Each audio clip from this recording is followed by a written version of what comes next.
नमस्कार दोस्तों, स्वागत है आप सभी का हमारे चैनल में, जहां हम आपको देते हैं फाइनेंस और इन्वेस्टमेंट से जुड़ी जानकारियां। तो आज हम बात करने वाले हैं बहुत ही खास टॉपिक के बारे में। क्या है वो टॉपिक? यानी कि वो टॉपिक है आपका सेपाल वॉलेट में कैसे विड्रॉ किया जाता है।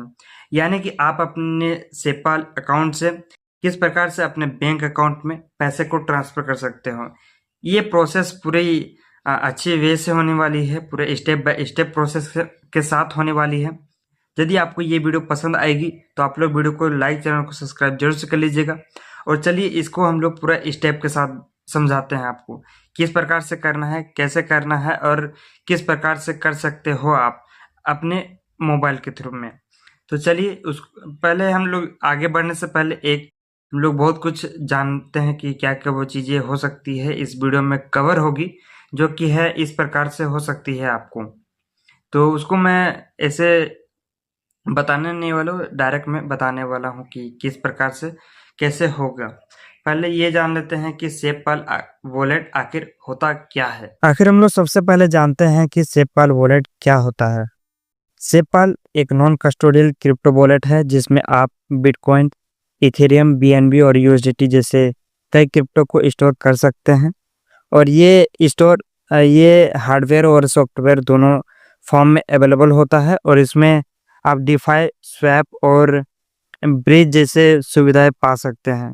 यानी कि ये पूरे अल्टीमेटम होता है जिसमें आप कोई सा भी यूएसडीटी में कोई सा भी आप क्रिप्टो में इन्वेस्ट कर सकते हो और करेंसी बना सकते हो। और मेरा एक सजेशन रहेगा कि आप लोग कभी भी बिटकॉइन पर कभी भरोसा मत करना, क्योंकि ये इसका कोई माँ बाप नहीं है।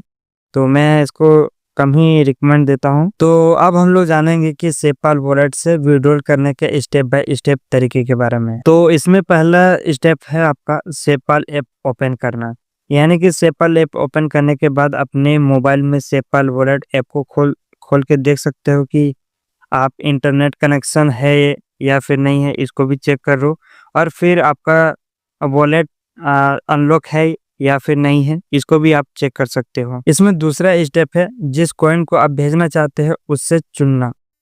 यानी कि वॉलेट डैशबोर्ड से उस क्रिप्टो कॉइन को, जैसे कि आपका यूएसडीटी हो सकता है, बिटकॉइन हो सकता है या फिर बीएनबी हो सकता है, उस कॉइन पर क्लिक कर दीजिएगा जिससे आप भेजना चाहते हो। पर इसमें तीसरा स्टेप है सेंड पर क्लिक करना। यानी कि आप सेंड बटन पर क्लिक कीजिए। अब आपसे जिस एड्रेस पर फंड भेजना है वो भरने के लिए कहा जाएगा, जैसे कि आपका बाइनेंस हो सकता है या फिर कुकॉइन हो सकता है या फिर कोई और भी हो सकता है। तो अब आता है आपका स्टेप 4, यानी कि विड्रॉल डिटेल्स भरना। भरना कैसे है? यानी कि आप वॉलेट एड्रेस सही से पेस्ट कर दीजिएगा। जितना अमाउंट भेजना चाहते हैं आप उसे भी भर दीजिएगा।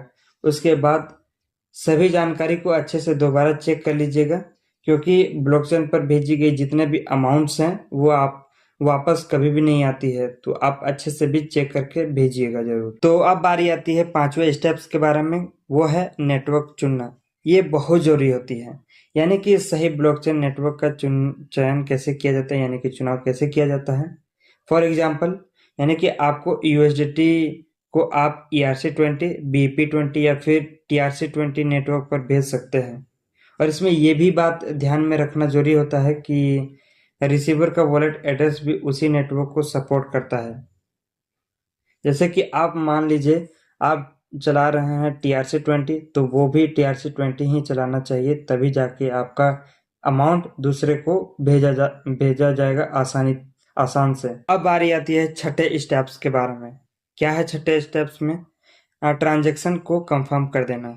यानी कि आप नेक्स्ट या फिर कंफर्म पर क्लिक कर दीजिए। उसके बाद नेटवर्क फीस को ध्यान में देखिए और अब अपना पासवर्ड, फिंगरप्रिंट या फिर हार्डवेयर वॉलेट कंफर्मेशन दे दें, यानी कि उसका डिटेल्स दे दें, अगर आप सेपाल S1 का उपयोग कर रहे हैं तब। तो अब बारी आती है सातवें स्टेप्स के बारे में, वो है ट्रांजैक्शन का इंतजार करना। यानी कि अब आपका ट्रांजैक्शन ब्लॉकचेन पर भेज दिया जाएगा, जो है आप इसका ट्रांजैक्शन हिस्ट्री में भी या फिर किसी ब्लॉकचेन एक्सप्लोरर पर भी देख सकते हैं। और इसमें बहुत जरूरी जानकारी भी है, वो है हमेशा थोड़े से नेटवर्क फीस टोकन, जैसे कि इथेरियम या फिर BNB रखें। अगर आप USDT भेज रहे हैं तो TRC20 नेटवर्क का इस्तेमाल कीजिए और ये सस्ता भी होता है। अगर आप फंड को बैंक अकाउंट में निकालना चाहते हैं तो पहले उसे किसी एक्सचेंज जैसे कि बाइनेंस में भेजिए। तो अब हम लोग जानेंगे बहुत ही इंपॉर्टेंट इंफॉर्मेशन के बारे में, वो है सेपाल वॉलेट से बैंक अकाउंट में कैसे फंड को विड्रॉल किया जाता है। यानी कि सेपाल वॉलेट से सीधे बैंक अकाउंट में पैसे नहीं भेज सकते हैं आप इसमें, ठीक है। इसके लिए आपके कुछ स्टेप्स को फॉलो करना होगा। तो इसमें आपका पहला स्टेप आता है सेपाल से बाइनेंस पर फंड भेजना कैसे है इसको हम लोग जानते हैं। तो इसमें आपको बाइनेंस का डिपॉजिट एड्रेस डालना होता है। अब बारी आती है दूसरे स्टेप के बारे में, वो है बाइनेंस में क्रिप्टो को सेल करना। कैसे सेल करना है इसके बारे में थोड़ा सा जानते हैं।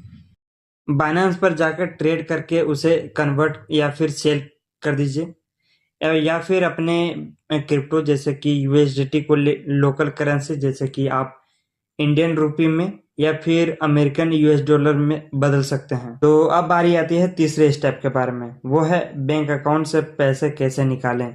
यानी कि इसमें बाइनेंस में जाकर फिर वॉलेट में जाइए, फिर फंडिंग में, उसके बाद विड्रॉ ऑप्शन पर क्लिक कर दीजिए। उसके बाद बैंक में ट्रांसफर या फिर UPI चुनें और उसका डिटेल दे दें। और इसमें कुछ आपको ध्यान में भी रखनी चाहिए, वो है मैं बोलूँ तो सिक्योरिटी टिप्स है ये। तो आपको ये बहुत ही ज़रूरी है कि आप ध्यान में रखिए। वो क्या क्या है इसके बारे में हम लोग जानेंगे। कि पहला चीज़ है कि कभी भी अपना सीड फ्रेज यानी कि रिकवरी फ्रेज शेयर ना कीजिएगा, या फिर हो सके कि आप उससे ये सीड फ्रेज लगभग 12 वर्ड्स का या फिर 24 वर्ड्स का हो सकता है। तो आप इसे ऑफलाइन ही लिख कर सेव करके रखिए। लिख कर यानी कि कॉपी किताब कहीं भी लिख कर रखिए ये, और इसे ऑनलाइन कभी भी सेव मत कीजिएगा।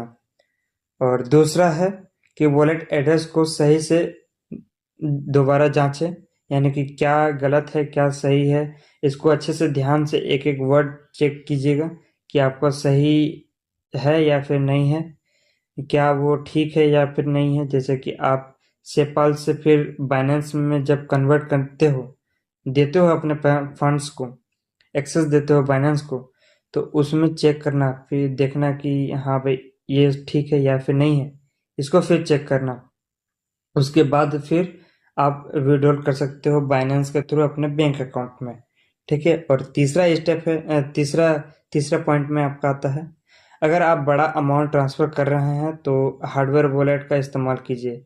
ये हार्डवेयर वॉलेट आप जानते ही होंगे कि ये जस्ट लाइक मोबाइल स्क्रीन या फिर कोई ऐसा चीज़ नहीं होता है। ये केवल PC वगैरह सब में ही आप देखोगे उसा टाइप से ही रहता है। तो आप उसको चेक कर सकते हो, और बड़ा अमाउंट के लिए आपका उसमें उपयोग बहुत बढ़िया रहता है मेरे ख्याल से। तो आई होप ये जानकारी आपको पसंद आई है। पसंद आई तो वीडियो को लाइक, चैनल को सब्सक्राइब जरूर से कर लीजिएगा। तो मिलते हैं नेक्स्ट वीडियो में नेक्स्ट टॉपिक के साथ। और हाँ, आप लोग कमेंट में ज़रूर बताइएगा कि ये वीडियो कैसी लगी आपको। तो मिलते हैं नेक्स्ट वीडियो में नेक्स्ट टॉपिक के साथ। तब तक के लिए धन्यवाद। It's not a game.